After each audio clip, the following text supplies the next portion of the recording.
Hey guys, this is Malki Assad and welcome to my YouTube channel. COVID-19 has resulted in significant changes in all aspects of our lives. And one of these for residency applicants is virtual interviews.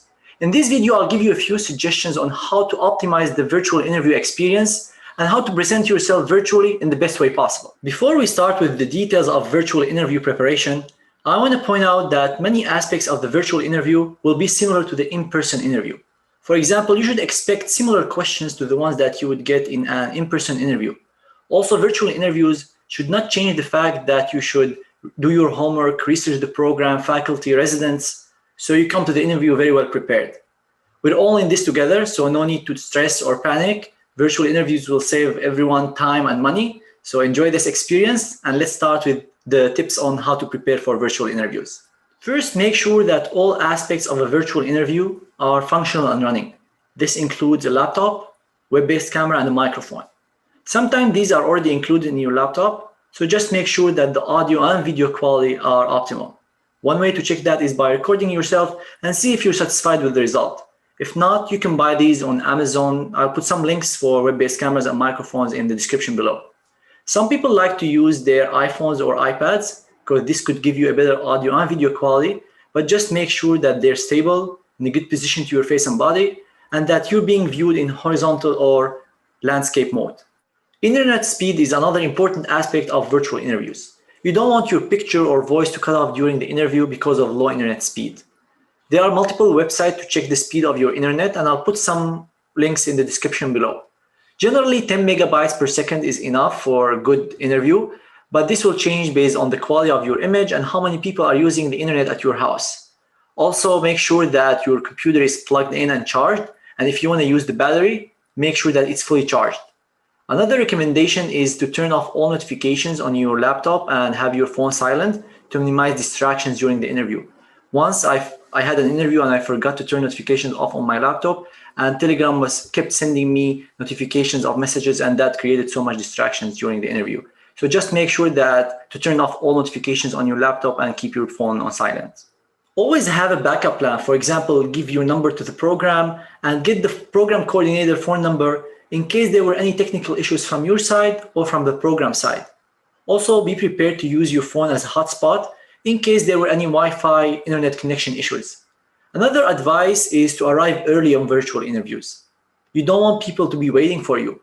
Also, be sure that you're in the correct time zone and wait a little bit before you reach out to the program coordinator. For example, if somebody is late for a few minutes, I recommend at least waiting 5 to 10 minutes before reaching out to the program coordinator to see if you have the right link or the interview needs to be rescheduled.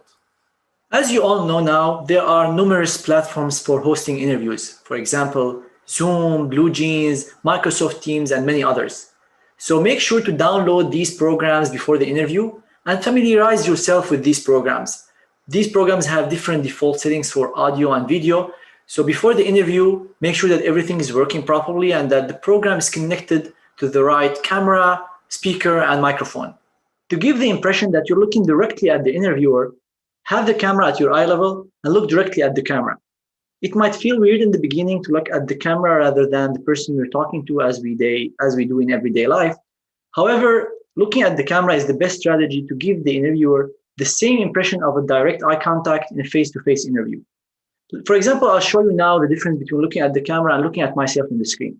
This is me looking at the camera, and this is me looking at the screen. And you can see that it's more natural and it gives the impression that I'm looking at the person I'm talking to when I look at the camera.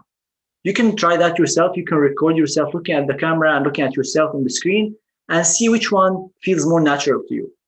During a virtual interview, don't do anything else other than the interview.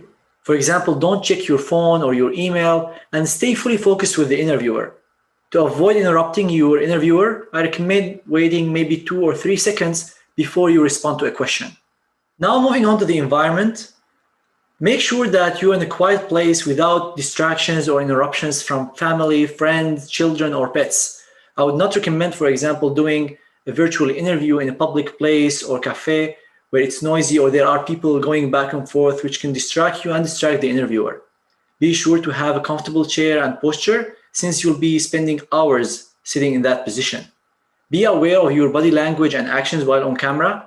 don't fidget or move back and forth in your chair. For example, don't sit like this or swirl or go back and forth in your chair. Always be in a professional way to give a professional impression. Professional attire is a must, as if it was an in-person interview. Dress professionally from head to toe, including shoes, even if those might not show up on your camera. Choose a nice background that is not distracting. For example, a plain wall or one with a painting or bookcase. Backdrops are also an option and you can find them easily on Amazon. I would not recommend using virtual backgrounds. For one reason, they create halos around your head and that might be distracting for the interviewer.